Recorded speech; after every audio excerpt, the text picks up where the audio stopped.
오늘 이 시간에는 여호와의 선하심을 맛보아 알지어다 라는 제목을 가지고 말씀 나누도록 하겠습니다. 제목을 함께 따라하겠습니다. 여호와의 선하심을 맛보아 알지어다. 백문이 불여 일견이라 라는 말이 있습니다. 100번을 우리가 듣는 것보다 그것을 한번 눈으로 보는 것이 훨씬 낫다라는 그런 의미입니다. 근데 우리의 기억이 사실 많은 사람들로부터 어떤 듣는 것보다 실제 눈으로 보고 내가 눈으로 경험할 때, 볼 때 이것이 기억에 남지만 더 확실한 기억이 있다라고 하는데, 그것이 무엇이냐면 맛을 본 경험들은 오랫도록 더 기억이 난다라고 얘기를 합니다. 다시 말씀드리면 우리가 여러 차례 듣는 것도 중요하고, 근데 그것보다 더 중요한 것이 실제적으로 우리 눈으로 보는 것이 중요한데, 근데 그것을 우리의 입으로 맛보게 되어질 때 그 기억이 오랫도록 기억되어진다라는 것을 말해주고 있습니다.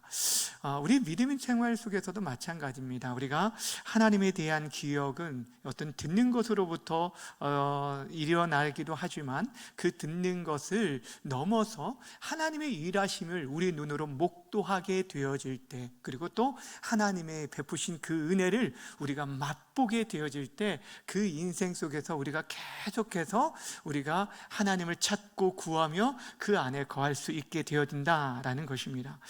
그러니까 우리들이 다른 사람의 어떠한 이야기나 다른 사람의 간증이나 은혜 받은 것들에 대해서 듣는 것으로 그치는 것이 아니라, 내가 경험해 볼 때 내 삶이 흔들리지 않고 그 어떠한 풍파 가운데서도 그 어려움들을 넉넉히 이겨낼 수 있다라는 것을 말해주고 있는 것입니다. 다시 말하면 직접 그 은혜의 맛을 보아야 한다라는 것입니다. 여러분, 요즘 전 세계적으로 인기 있는 라면이 있는데 한국 라면이 하나 있어요. 어떤 라면인지 아십니까? 네? 예, 어떤 라면? 불닭볶음면. 예, 불닭볶음면. 네, 확실히 신세대다. 잘 아는데, 여러분, 옛날에는 이제 신라면이 전 세계적으로 이렇게 히트를 친 적이 있는데, 지금은 전 세계에 이 불닭볶음면을 모르는 사람이 없다라고 얘기합니다.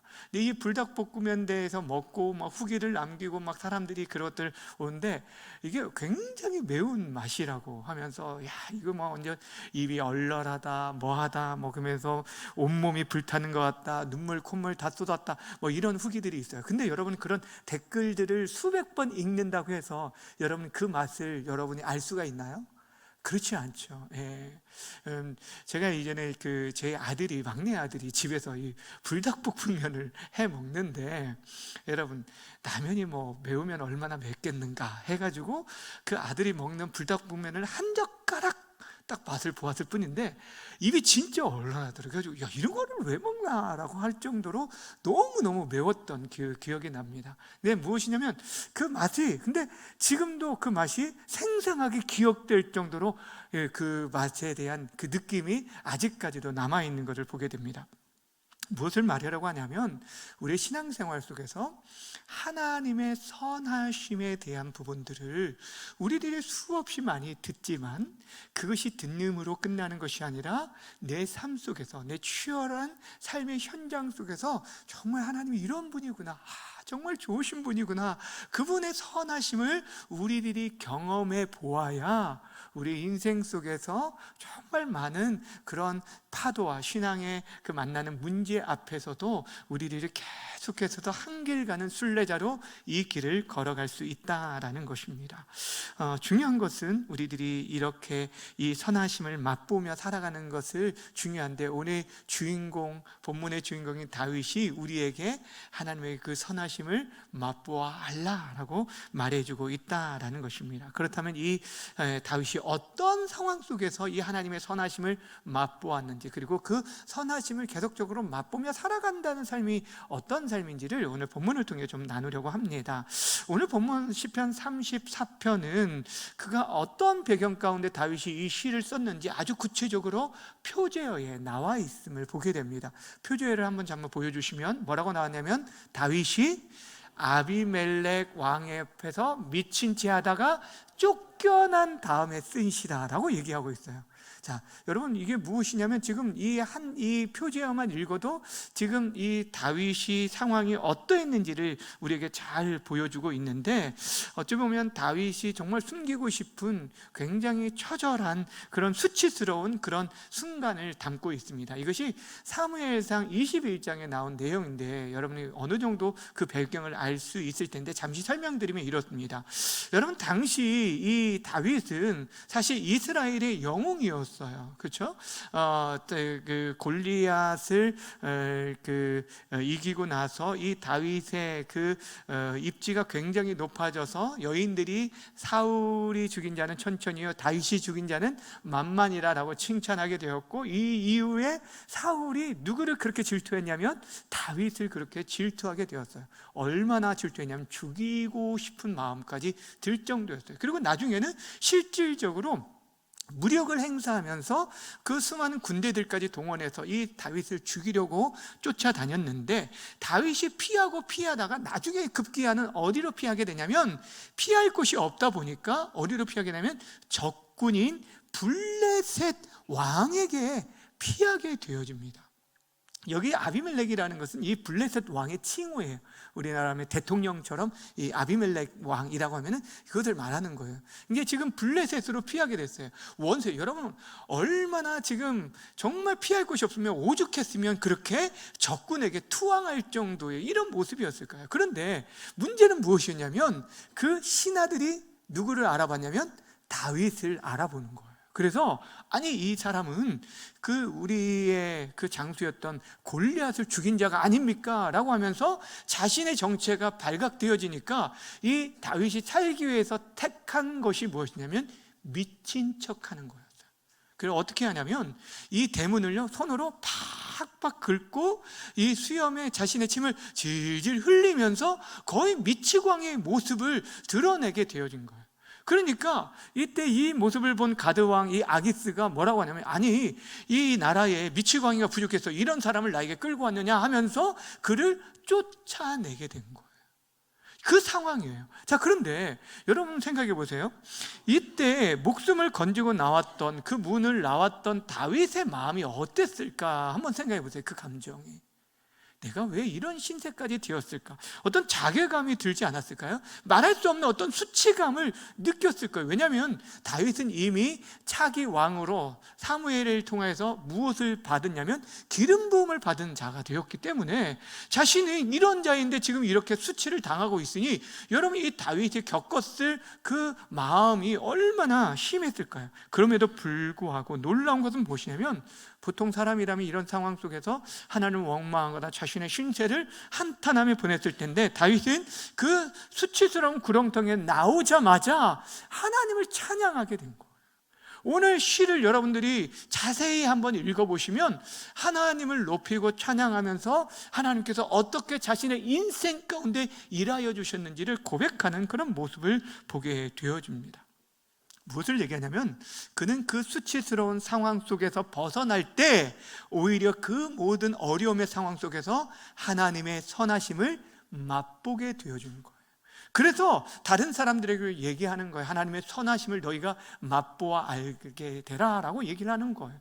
우리들이 당하는 여러 가지 고통과 그런 어려움의 상황 속에 오히려 하나님의 선하심을 만날 수 있는 기회로 삼을 것을 우리에게 말해주고 있는 것입니다. 자, 그렇다면 다윗은 그 고통스러운 상황 속에서 어떠한 하나님의 선하심을 맛보았는지 오늘 본문에 여러 가지가 소개되어져 있는데, 먼저는 그는 그 하나님께서 자신의 모든 두려움을 사라지게 했다라고 하면서 그 하나님의 선하심을 얘기하고 있습니다. 4절 말씀 함께 읽겠습니다. 시작. 내가 여호와께 간구하며 내게 응답하시고 내 모든 두려움에서 나를 건지셨도다. 자신을 어디에서 건졌다고 말하면 모든 두려움에서 건졌다라고 말씀하고 있어요.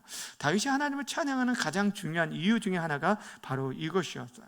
여러분, 사람이 가장 비참해지게 만드는 것이 무엇이냐면 환경 자체보다 그 안에서 주는 두려움이라고 얘기를 합니다. 그래서 심리학자들이 이 두려움이 얼마나 무섭냐면 그 두려움에 진짜 맞닥뜨려지면 우리의 몸이 움직이지 않는데요. 그 심장이 거의 멎는 것처럼 우리의 판단력과 그 모든 것들이 마비되어진다 라고 얘기합니다. 그러니까 앞이 보이지 않고 숨이 막히고 그런 답답함, 그러니까 그 모든 것들을 이게 헤쳐나갈 힘 자체가 없는 거죠. 두려움이 너무너무 이 인생을 아예 감싸버리게 되어진 거죠. 그런데 다윗이 그 위급한 상황 속에서 간구하였을 때 하나님께서 그 모든 상황 자체를 변화시키는 것보다 먼저는 그 마음에 있는 두려움을 사라지게 만들었다라고 말해주고 있다라는 것입니다.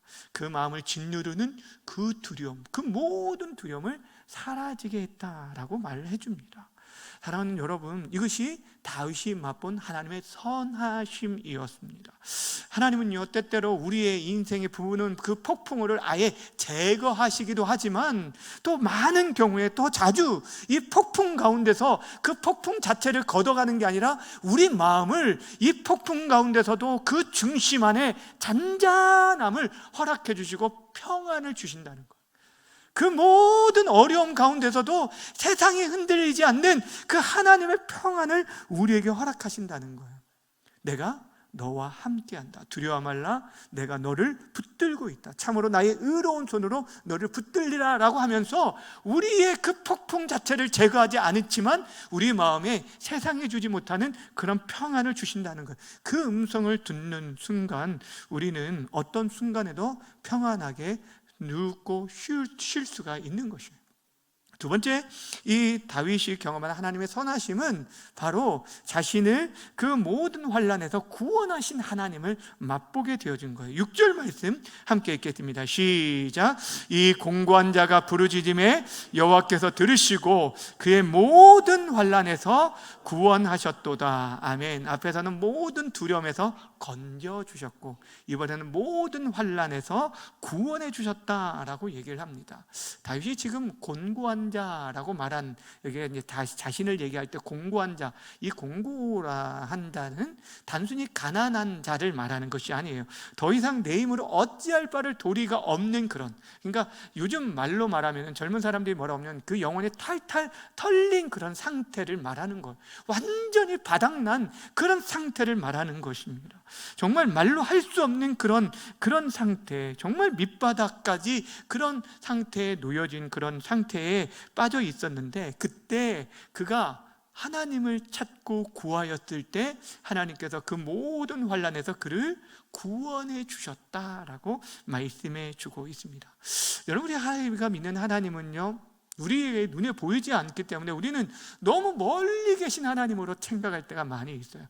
높은 하늘 위에 계신 분으로 생각하는데 그렇지 않다라는 거예요. 하나님께서는요, 우리에게 있어서 늘 언제나 우리의 간구하는 소리와 주의 사랑하는 자들의 그 음성에 귀를 기울이고 모든 촉각을 여러분 그곳에 집중하고 있어요. 어렸을 때 보니까 저희 집 구조가 예전에 면목동에 살 때 그 구조가 어떻게 되냐면 이렇게 기역자로, 이렇게 그 거실이 기역자로 되어 있는데 아이들이 노는 공간이 여기 있으면 그 이렇게 기역자 쪽에 부엌이 이쪽에 있어요. 그러니까 제 아내가 음식을 준비할 때 아이들이 보이지가 않는 상태에 있거든요. 근데도 불구하고 제 아내가 아이들을 위해서 음식을 다 준비하면서도 애들이 소리에, 그런 가운데서도 애들의 소리나 울음소리에 얼마나 즉각적으로 반응하는지 몰라요. 그러니까 무엇을 하냐면 자기 일에 집중하고 있으면서도 어디에 늘 관심이 있냐면 아이들의 그 소리와 아이들이 무엇을 하고 있는지에 대한 것을 늘 그 가운데 관심을 가지고. 근데 하나님께서 우리에게 그렇다는 거예요. 하나님께서 우리 인생들에게 우리에게 늘 그렇게 가까이 하시는데 우리들이 그 가운데 우리들의 상황을 하나님께 부르짖기만 하여도 하나님께서 급히 우리 인생 가운데 찾아오셔서 그렇게 환난에서 건져주심을 우리에게 말씀해 주고 있는 것이에요. 다윗은 지금 자신의 그 삶의 그 상황 속에서, 여러분 보세요. 지금 이 가드 왕 아기스에 의해서 그 자리에서 죽을 수도 있지 않겠습니까? 근데 자신이 지금 사울 왕을 피하려다가 더 큰 호랑이 굴에 들어간 격이 되어질 텐데, 그럼에도 불구하고 그 가운데서도 그가 미친 척을 하였지만 그 가운데 살 길을 구하면서 하나님의 지혜와 그 도우심을 구했을 거라는 거예요. 그때 하나님께서 그를 기가 막힌 가운데 구원해 주신 것을 보게 됩니다. 더 나아가 다윗은요, 부족함이 없이 채우시는 하나님, 그분을 고백하면서 그 선하신 하나님을 맛보았다라고 얘기하게 됩니다. 8절과 9절 말씀 함께 읽겠습니다. 시작. 너희는 여호와의 선하심을 맛보아 알지어다. 그에게 피하는 자는 복이 있도다. 너희 성도들아, 여호와를 경외하라. 그를 경외하는 자에게는 부족함이 없도다. 아멘. 여러분, 지금 다윗의 처지는 사실 이스라엘도 피할 곳이 없고 다른 나라는 마찬가지였어요. 그 정말 피할 곳이 없는 그런 도망자 신세였는데, 근데 그가 뭐라고 지금 고백을 하냐면 자신이 부족함이 없다. 그러니까 여호와를 경외하는 자는 부족함이 없다라고 얘기하는 것을 보게 됩니다. 여러분 보세요. 선하심을 맛보아할지라 그에게 피하는 자는 복이 있다. 그에게 피하기만 하면, 그러니까 여호와를 경외하면 여호와 하나님 앞에 경외하는 자는 부족함이 없을 것이다 라고 얘기하고요, 10절에서는 여호와를 찾는 자는 모든 좋은 것에 부족함이 없다. 그냥 부족함이 없다가 아니라 모든 좋은 것에 부족함이 없다라고 얘기하고 있는 것을 보게 됩니다. 때로는요, 여러분 10절에 힘 있는 그런 힘을 상징하는 젊은 사자는 비록 줄일 수도 있고 먹이를 찾지 못할 수도 있지만, 그런데 여호와를 찾고 구하고 기뻐하는 자들은 하나님께서 채워주심으로 말미암아 그 인생에 부족함이 없다라고 얘기합니다. 여러분, 지금 이것은 결국에 무엇이냐면 자신의 삶의 모든 것이 채워졌기 때문이 아니에요. 시편 23편에서도 말한 것처럼 여호와 하나님 나의 목자가 되기 때문에 내가 부족함이 없는 그런 상태를 말하는 거예요. 다윗이 그런 하나님의 채워주심의 은혜를 경험했어요. 하나님이 주신 은혜에 대한, 정말 내 삶 속에서 하나님이 주신 거에 대해서 진짜 자족하고 만족하고 감사하는 자는요, 정말 없는 가운데서도 하나님의 채워주심의 은혜에 대해 감사할 수 있지만, 정말 벌어도 작년에 비해서 올해 더 많은 것들을 채워줘도 늘 부족하다고 얘기를 하는 사람들이 있어요. 왜냐하면 그 하나님의 그 은혜 안에 살아가지 않으면 우리의 인생은 늘 곤비할 수밖에 없습니다. 그런데 하나님께서 내 인생의 목자가 되어주시면 내 앞날과 내 미래와 자녀들의 인생 앞길에 하나님이 되어주시기만 한다면 우리 인생과 자녀들의 인생에 전혀 부족함이 없이 채우시는 분이심을 믿으시길 바랍니다. 그 하나님의 선하심을 다윗은 경험하게 된 거예요. 어떤 상황이에요? 공고한 상황 가운데, 어찌 보면 수치스러운 그런 절망적인 상황 가운데 그렇게 경험하게 된 거예요. 여러분, 인생의 바닥을 쳤을 때, 아니 인생의 바닥으로 떨어졌을 때, 여러분 이 유리잔 같으면 바닥에 떨어지면 어떻게 될까요? 산산이 부서지게 되겠죠. 그런데 공이 여러분 바닥에 떨어지게 되면 어떻게 될까요? 그 공은요 다시 튀어 오르게 되어져 있어요. 무엇을 얘기하냐면 그 차이는 다른 것이 아니에요. 무엇이냐면 내가 여호와의 선하심을 맛보아 알았는지 안 알았는지에 따라서 그 인생이 달라지게 된다는 것을 말해주고 있는 것입니다. 다윗은 지금 바로 하나님의 선하심을 맛보았기 때문에 그 절망적인 상황에서도 다시금 일어나게 되어져서 하나님을 찬양하는 모습을 보게 됩니다. 근데 중요한 것이 있어요. 여러분, 하나님의 선하심을 맛본다라는 것은 어떤 일회적인 이벤트가 아니라는 거예요. 한번 맛보고 끝나는 것이 아니라는 거예요. 이것은 지속적으로 이 맛에 길들여지고 그 맛의 은혜 아래 살아가는 것을 말하는 거예요. 그래서 여기 공동번역 성경에 보면 이 8절 말씀이 이렇게 번역해 놓았습니다. 함께 읽어볼까요? 시작. 너희는 야훼의 어지심을 맛들이고 깨달아라. 그에게 피신하는 자는 복되다. 아멘. 야훼는 여호와 하나님을 말하는 거거든요.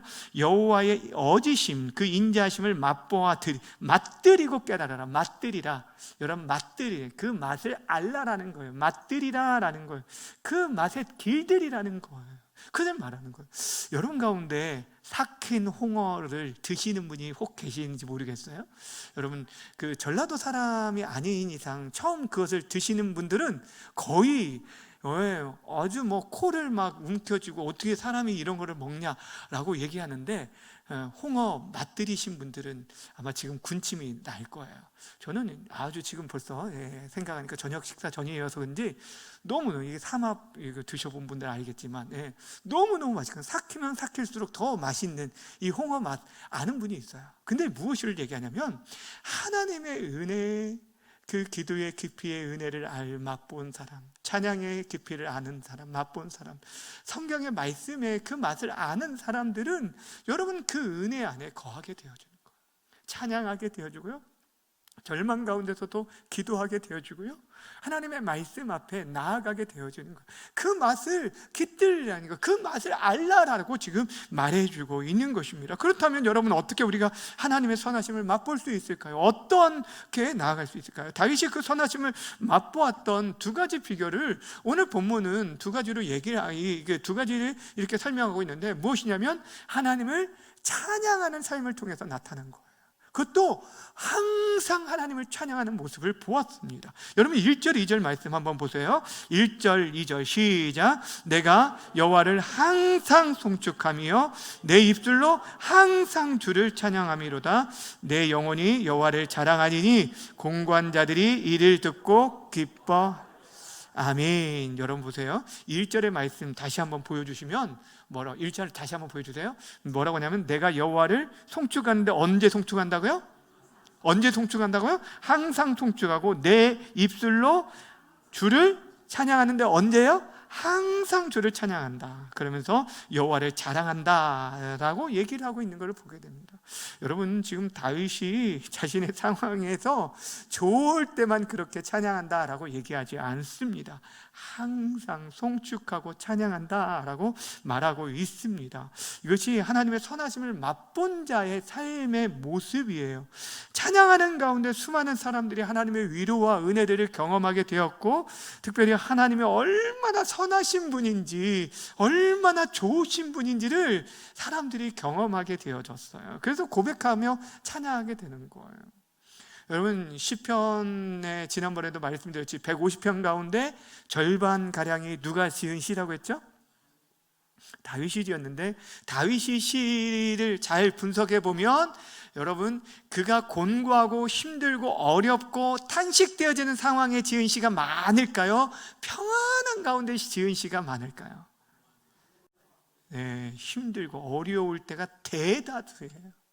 여러분 우리가 이전에 살펴봤던 건 3편의 시는 그가 그의 아들 압살롬에게 쫓기는 가운데 지은 시가 되어져요. 이제 그 이후에 우리가 살펴볼 51편에서는 그가 범죄한 가운데 지었던 시이고, 57편에서는 사울에게 쫓겨가지고 굴에 피하였을 때 지은, 그러니까 그의 시가 대부분이 어떤 시냐면 곤고한 가운데 지어진 시예요. 근데 그 가운데서도 늘 하나님을 향한 찬양이 끊이지 않아요. 무엇을 얘기하면 하나님 찬양한다라고 할 때 우리는 늘 기쁠 때를만 생각을 하는데 그게 아닙니다. 하나님이 하나님 되심을 인정하는 거예요. 하나님 지금 이 공고한 어려운 상황도 하나님의 뜻 안에 있음을 믿습니다 라고 인정하는 것이, 그 고백이 바로 하나님을 찬양하는 것. 왜냐하면 하나님의 주권을 인정해 드리는 것이고, 그리고 우리의 힘이 아니라 하나님의 도우심만이 우리가 살아갈 수 있는 소망입니다 라는 것을 말하는 것. 이것이 바로 우리가 하나님을 높여드리는 찬양인가, 하나님을 인정하는 그런 모습이라는 거예요. 바울과 실라가 여러분 빌립보에서 전도하는 가운데 오히려 그곳에서 한 여종의 그 점치는 여종을 그 귀신을 쫓아내었는데, 그 일로 인해서 감옥에 갇힌 일이 있어요. 근데 감옥에 들어가서 얼마나 많이 맞았는지 몰라요. 여러분 주의 일을 하다가 만약에 그런 어려움들을 당했다고 생각해 보세요. 여러분들이 어떤 선한 일을 하다가 그런 어려운 일을 만났다고 해보세요. 내가 다시는 이 일을 해보나, 이런 식으로 반응하지 않겠습니까? 그런데 지금 어떻게 했냐면 이 다윗과 실라는 그곳에서도 하나님을 찬양하고 기도하는 가운데 옥문이 열리는 역사가 일어나게 되었고, 그리고 오히려 그 빌립보 감옥의 간수의 가정을 온전히 구원하고 그들이 하나님께 돌아오는 역사, 그런 통로로 하나님께서 사용하신 것을 보게 됩니다. 사랑하는 여러분, 오늘 이 놀라운 비밀을 깨달아 알았던 다윗은요 3절에서 이렇게 우리에게 권면하고 있어요. 3절 함께 읽겠습니다. 시작. 나와 함께 여호와를 광대하시다 하며 함께 그의 이름을 높이세. 이게 무엇입니까? 함께 하나님의 크고 위대하심을 찬양하자는 거예요. 하나님이 얼마나 크신 분인지 우리가 깨달아 알자는 거예요. 우리는 작고 우리는 부족하고 우리의 지혜는 너무너무 짧고 한계가 있지만 하나님은 영원하시고 한계가 없으시고 전능하신 분이기에 그분을 높이고 그 이름을 찬양하자고 얘기하고 있는 것이에요. 두 번째, 다윗이 하나님의 그 선하심을 맛보았던 것은 그가 계속적으로 끊임없이 간구하였기 때문이었어요. 항상 깨어 기도하였던 항상 찬양했던 것처럼 그는 또 항상 계속적으로 기도하는 모습을 보여주고 있습니다. 여러분, 기도는요 하나님의 선하심을 경험할 수 있는 유일한 통로라고도 할 수가 있습니다. 오늘 다윗의 삶에서 모든 두려움에서 하나님이 건지시고 또 모든 환난에서 구원해 주셨다라고 했을 때 언제 그렇게 했냐면 그가 간구하였을 때, 부르짖었을 때라고 성경이 말해주고 있음을 보게 됩니다. 그가 하나님을 찾고 찾았기 때문에 하나님의 선하심을 경험하게 되어진 거예요. 오늘 본문 15절에서도 마찬가지지만 17절, 18절에서 다시 한번 이렇게 얘기해주고 있어요. 17절, 18절 함께 읽겠습니다. 시작. 의인이 부르짖음에 여호와께서 들으시고 그들의 모든 환난에서 건지셨도다. 여호와는 마음이 상한 자를 가까이 하시고 충심으로 통회하는 자를 구원하시는도다. 아멘. 다윗은 자신의 그 공고한 상황에서 지금 계속해서 기도를 쉬지 않으므로 하나님의 선하심을 경험하게 되었다는 거예요. 여호와께서 의인이 부르짖음에 들으신다. 모든 환난에서 건지신다. 중심으로 통회하는 자를 구원하신다라고 지금 다윗이 고백했어요. 이 고백은요 자신의 삶의 경험이에요. 자신이 그런 은혜를 맛보았습니다. 그 은혜를 맛보았기 때문에 그렇게 지금 고백하고 있는 것이고 그 은혜 안에 너희들도 거하라 라고 우리를 초청해 주고 있는 것입니다. 여러분, 다니엘을 한번 생각해 보세요. 다니엘은 그의 삶 속에서 지금 이제 자신이 계속적으로 기도하면 사자굴에 던져질 것을 알았음에도 불구하고 그 칙령이 떨어졌음에도 불구하고 그는 그 이전대로 일상의 삶을 쫓아서 매일 3번씩 예루살렘을 향해서 창문을 닫은 것도 아니고 열고 기도하였습니다. 그로 인해서 결국에 이 사자굴에 던져지게 되어졌지만 그럼에도 불구하고 오히려 이 왕의 신뢰를 받게 되어지고 또 존경함을 나타낼 뿐 아니라 이 다니엘이 믿는 하나님이 그 열방의 진정한 참된 하나님이라는 것을 왕조차도, 이방 왕조차도 고백하게 만들었다라는 것입니다. 수많은 믿음의 선배들이 절망 가운데 일어날 수 있었던 것, 바로 기도에 통하여서 기도 가운데 하나님의 선하심을 만났기 때문이에요. 사람이 선을 행하여도 위로가 되고 힘을 얻게 되어집니다.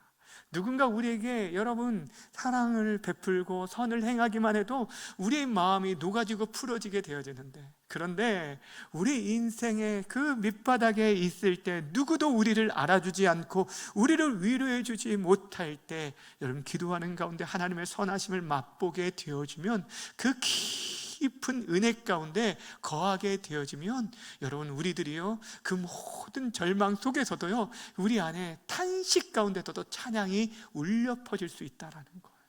하나님의 은혜를 경험한 자들에게 나타나는 그런 은혜라는 것입니다. 사랑하는 여러분, 우리의 문제보다 늘 언제나 크신 하나님의 선하심과 인자하심이 반드시 우리와 함께 하심을 믿고 그 모든 어려움들을 기도를 통해 이겨낼 수 있는 저와 여러분 되시길 바랍니다. 성경이 우리에게 얼마나 많은 약속을 주셨습니까? 여러분, 대표적으로 에레미야 33장 3절 말씀에 이렇게 말씀하고 있지 않습니까? 함께 읽습니다. 시작. 너는 내게 내게 부르짖으라. 내가 내게 응답하겠고 내가 알지 못하는 크고 은밀한 일을 내게 보이리라 라고 말씀하셨어요. 여러분, 조용히 기도할 수도 있어요. 여러분, 마음으로 묵상하면서 기도할 수 있어요. 여러분, 어떤 기도가 더 중요하다 이런 것은 없습니다. 그런데 여러분, 우리 상황이 절박하고 우리 상황이 다급하면 어떻게 합니까? 여러분, 조용할 수 없어요. 다급하면 우리가 소리를 내고 주여라고 부르고 나아가야 돼요. 그런 시간 여러분 구해야 돼요. 그래서 주일에도 말씀드렸듯이 여러분, 금요 시간, 이 기도 시간을 정말 사모함으로 하나님 앞에 나오셔야 해요. 다른 어떤 시간보다 더 사모함으로 나오시기를 부탁을 드립니다. 사랑하는 여러분, 말씀을 맺겠습니다. 오늘 우리가 살펴본 시편 34편은 다윗이 평안한 곳에 있는 가운데 지은 시가 결코 아니었어요. 그의 인생의 비참한 그런 구렁텅이에서 침을 흘리며 목숨을 구했던 그 수치스러운 현장에서 벗어난 다음에 하나님 앞에 올렸던 그런 찬양이었습니다. 다윗의 상황에서도, 그 상황 속에서도 하나님의 선하심이 자신과 함께 하심을 경험하였기 때문에 지금 우리에게 말합니다. 주의 선하심을 맛보아 알지어다. 하나님은 얼마나 좋으신 분인지 여러분들이 정말 그 맛을 깊이 아셨으면 좋겠습니다. 그 선하심이 지금도 우리를 절망의 구렁텅이에서 건져주고 이끄시고 인도하고 계시기 때문입니다.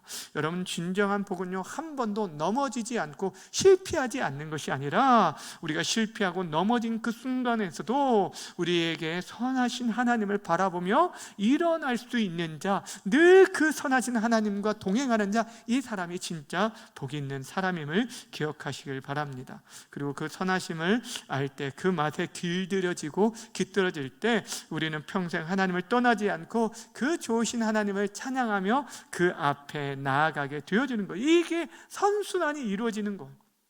이 얼마나 귀한 일입니까?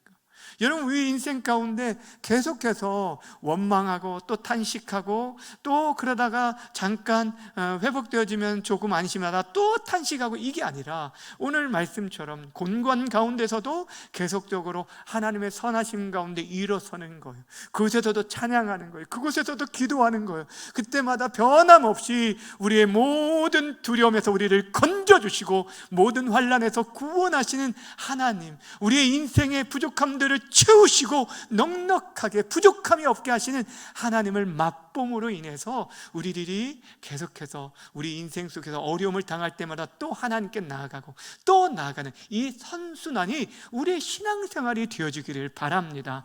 절망하고 무너지고 실패가 반복되는 것이 아니라 실패 가운데서도 계속해서 하나님을 찾고 하나님을 구하고 하나님과 함께 할 수 있는, 그 선하신 하나님과 동행할 수 있는 저와 여러분 모두가 되어져서 일평생 주님을 떠나지 않고 주님과 함께하는 복된 삶을 살아가는 우리 모든 성도님들 다 되시기를 주님의 이름으로 간절히 축원합니다.